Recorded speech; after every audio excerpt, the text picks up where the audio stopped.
اعوذ باللہ من الشیطان الرجیم۔ میرے مولا صادق علیہ السلام نے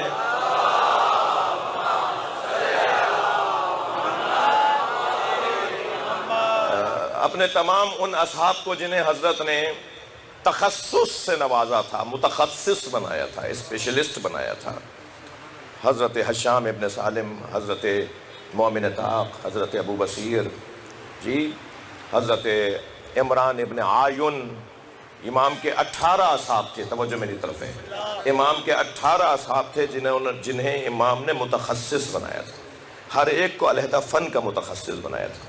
جب حضرت مسجد میں تشریف فرما ہوتے تھے اور کوئی آ کر سوال کرتا تھا اور اس کا سوال فلسفے کا ہوتا تھا تو حضرت فرماتے تھے وہ ابو بصیر بیٹھے ہیں، ان سے پوچھو، یہ اس کے ماہر ہیں۔ اگر کسی کا سوال مثال کے طور پر علم کلام کا ہوتا تھا تو حضرت فرماتے تھے وہ حشام بیٹھے ہیں، وہ میرے شاگرد ہیں، ان سے جا کے سوال کرو۔ تو یہ جو تخصص اور کسی فن میں مہارت کا معیار علمی ہے، اسی لیے امام کا زمانہ علمی اعتبار سے ایک عالمی یونیورسٹی کی حیثیت پا گیا تھا، اور 1 2 4 نہیں، 4000 تو طالب علموں نے اس بات کا اقرار کیا کہ ہم نے امام سے سیکھا ہے۔ 4000 طالب علموں نے امام سے سیکھا ہے۔ اس بات کا اظہار اکثر طالب علم کرتے رہے۔ بڑا مشہور واقعہ اور بڑی مشہور بات تو امام اعظم ابو حنیفہ کی ہے۔ جب ان سے کسی نے پوچھا کہ آپ کی عمر کتنی ہے تو فرمانے لگے 2 سال کا ہوں۔ اچھا، اس وقت ان کی عمر 70 سال کی تھی، تو انہوں نے کہا جی 2 سال کا ہم سمجھے نہیں، آپ کی عمر تو بزرگ بڑے لگ رہے ہیں آپ تو ہمیں۔ کہنے لگے نہیں، لو لسنتان لہلک النعمان، اگر 2 سال جو جعفر صادق کی خدمت میں گزارے ہیں وہ ہٹا دو تو میں ہوں ہی نہیں۔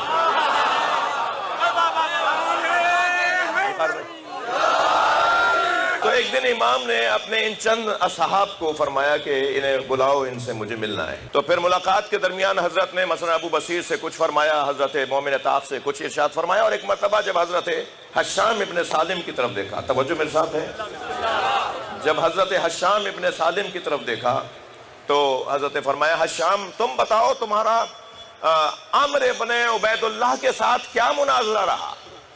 کوئی واقعہ گزرا تھا جو امام تک پہنچا تھا جس پر امام کو خوشی تھی، امام کو وہ بات اپنے شاگرد کی بہت اچھی لگی تھی، تو امام نے فرمایا وہ بتاؤ جو عمر ابن عبید اللہ کے ساتھ تمہارا مناظرہ ہوا ہے وہ کیا ہوا، کیسے ہوا؟ تو کہا کہ مولا میں بصرے میں تھا اور ایک شور ہوا، لوگوں نے باتیں کرنا شروع کی کہ ہر کچھ مدت کے بعد ایک بہت بڑا دانشور بصرہ میں آتا ہے اور وہ مسجد میں بیٹھ کر لوگوں سے کہتا ہے کہ مجھ سے سوال کرو، اور لوگ اس سے سوالات کرتے ہیں اور وہ جوابات دیتا ہے۔ اب کی دفعہ جب میں خود بھی بصرے میں تھا اور وہ وہاں تشریف فرما تھے، یعنی کون؟ عبید اللہ ابن عمر ابن عبید اللہ، تو حضرت حشام کہتے ہیں کہ میں مسجد میں داخل ہوا اور میں مجمع سے اجازتیں لیتا ہوا بالکل ان کے قریب جا کے بیٹھا، اور جب میں قریب گیا تو میں نے ان سے کہا کہ میں ایک سوال کر سکتا ہوں؟ تو انہوں نے کہا کہ عجیب بات ہے، انہوں نے کہا کہ تم عالم ہو؟ یعنی حشام سے سوال کر رہے ہیں کون؟ عمر، جو مخالف عالم دین ہے، مخالفوں کے عالم دین ہے۔ میرے بچوں، ائمہ نے ہمیں بولنا سکھایا ہے، جو آپ کے مذہب کے لوگ نہیں ہیں نا ان کا نام مت لیا کرو، یہ انہیں مبارک ہو جو شیعہ کہہ کے بات کرتے ہیں، ہمارے خلاف جب بولتے ہیں نا تو شیعہ ایسا شیعہ ایسا۔ ہمیں ائمہ نے یہ اجازت نہیں دی ہے، ہمیں ائمہ نے کہا ہے بہت بولا تو کہو مخالف، اس کے مذہب کا نام نہیں لو، اسے برا لگے گا۔ قربان جائے تہذیب، قربان جائے حکمت اہل بیت کے دروازے پر، کہ بولنا کیسے ہے، بات کیسے کرنی ہے، اپنے علمی مخالفوں سے مخاطب کیسے ہونا ہے۔ امام نے فرمایا تم نے مخالف عالم دین کے ساتھ مناظرہ کیا؟ حضرت نے فرمانے لگے میں پہنچا تو اس نے کہا تم عالم ہو؟ تو میں نے کہا میں جاہل نہیں ہوں۔ اللہ اکبر، شاگرد بھی تو جعفر صادق کا ہے، بولنے کا ڈھنگ بھی تو یہی بتائیں گے نا۔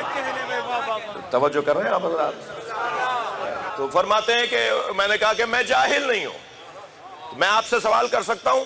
انہوں نے کہا جی کیجئے۔ کہا مجھے یہ بتائیے آپ کی آنکھ ہے؟ بڑا جو پسندیدہ مناظرہ ہے نا امام کا، یعنی امام نے جس کو تائید فرمائی ہے کہ کیا کہنا بھائی، تم نے کتنا اچھا بات کی، کتنی اچھی بات کی۔ وہ حشام کہتے ہیں میں نے ان سے پوچھا، عمر سے پوچھا، ایک بڑے بزرگ عالم سے پوچھا آپ کی آنکھیں ہیں؟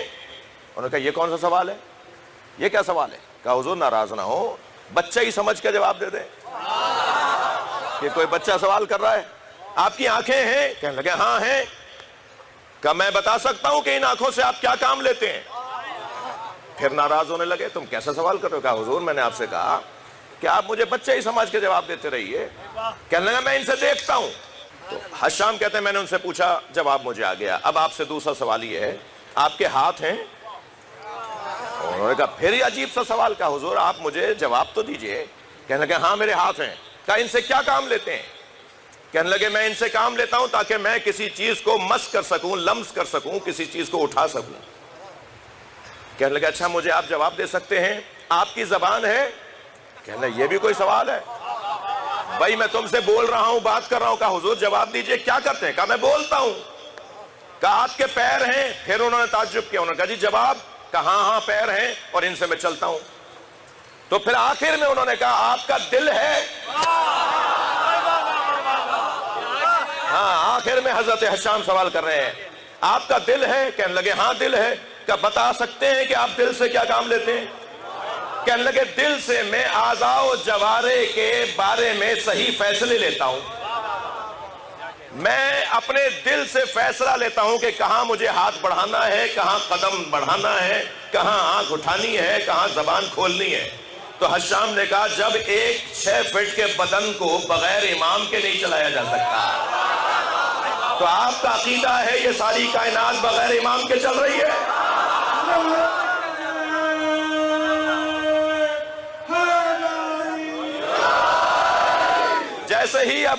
جیسے ہی حضرت حشام نے یہ جملہ مکمل کیا، امام مسکرائے۔ امام نے فرمایا مرحبا، مگر اتنا بتاؤ یہ دلیل تم نے کہاں سے سیکھی، یہ استدلال کہاں سے سیکھا؟ انہوں نے کہا مولا میرے ذہن میں آیا، میرے دماغ میں یہ بات آئی اور میں نے ان سے سوال کر لیا۔ حضرت نے فرمایا میں تمہیں بشارت دوں، حضرت ابراہیم اور حضرت موسیٰ کے صحیفوں میں یہی دلیل ہے۔ صلوات پڑھنے ذرا محمد و آل محمد۔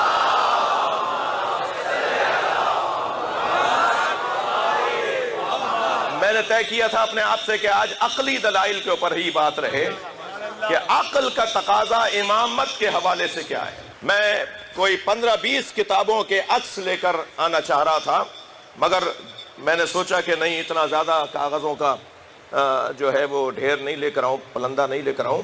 میں صرف 2 عبارتیں اپنے برادران عزیز کی کتابوں سے، ایک ملا علی قاری حنفی، بڑا نام آپ نے بھی سنا ہوگا، ہمارے بعض محققین یہ نام لیتے ہیں اور نام لے کر بتاتے ہیں، ان کی شرح فقہ الاکبر، ان کی بڑی کتاب ہے۔ اسی طرح علامہ سعد الدین تفسدانی، بہت بڑا نام ہے ہمارے عزیزوں کے علماء میں سے۔ تو میں کتابیں تو میں ملل النحل اور اصول اہل السنہ اور بہت ساری کتابوں کے عکس لے کر آیا ہوں، جو اس وقت میڈیا بھی دیکھ رہا ہے اور اہل علم بھی اس کو سن رہے ہیں، لیکن صرف 2 کتابوں کی عبارتیں پڑھ کے سناؤں گا اور بحث یاد رہے کہ بات عقلی ہے، یعنی عقل امامت کی ضرورت کتنی ہے، یہ ہمارے عزیزوں کے نزدیک کتنی اہمیت کی حامل ہے۔ میں لفظوں کو اور تھوڑا سا آپ کی توجہات چاہوں گا کہ سارے عالم اسلام کے نزدیک امامت کی اہمیت کتنی ہے، امامت کتنی اہمیت کی حامل جو ہے وہ عنوان ہے کہ ہمارے بھائیوں کے نزدیک امامت کو اولویت اور فوقیت کتنی حاصل ہے۔ ذرا یہ سن لیجئے، یہ ہے شرح فقہ الاکبر کے اندر، وَلَكِنَّ الصَّحَابَةَ رَضِيَ اللَّهُ عَنْهُمْ جَعَلُوا أَهَمَّ الْمُهِمَّاتِ نَصْبُ الْإِمَامِ حَتَّى قَدَمُوا عَلَى دَفْنِهِ عَلَيْهِ الصَّلَاةُ وَالسَّلَامُ۔ جی صحابہ کرام کے نزدیک امامت کی، بھئی توجہ ہے، بھئی سنی شیعہ مجمع ہے تو سنی کتاب کا بھی حوالہ ہوگا، جب سب ہم مل کر امامت پر غور کر رہے ہیں تو اہل سنت کی بھی بات ہوگی۔ تو علماء اہل سنت کون؟ ملا علی قاری حنفی شرح فقہ الاکبر کے اندر لکھتے ہیں کہ امامت اتنا اہم مسئلہ ہے کہ صحابہ کرام رضی اللہ تعالی عنہم نے اس اہم المہمات، واجب الواجبات، امامت کے مسئلے کو حل کرنے کے لیے نبی کے دفن کو بھی چھوڑ دیا۔ توجہ ہے آپ کی؟ یعنی اتنی اہمیت کا حامل ہے کہ دفن مصطفیٰ کو بھی چھوڑ دیا جائے، امامت کو نہیں چھوڑا جائے گا۔ صلوات پڑھیں ذرا محمد و آل محمد۔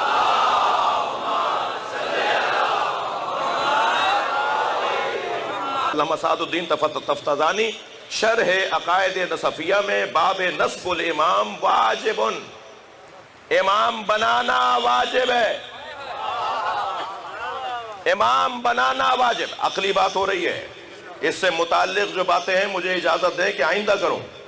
آج کی گفتگو تو یہیں تک کہ امام کی اہمیت کتنی ہے، امام کی ضرورت کتنی ہے۔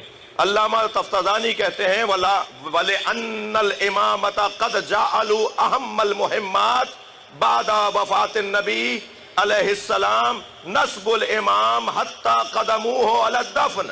امام تفتازانی فرماتے ہیں کہ امت کے لیے اس سے بڑا کوئی واجب ہی نہیں ہے کہ وہ امام بنائے، حتی امام بنانے کے لیے اسے اگر نبی کے دفن کو بھی چھوڑنا پڑ جائے تو وہ نبی کے دفن کو چھوڑ دے مگر امام ضرور بنائے۔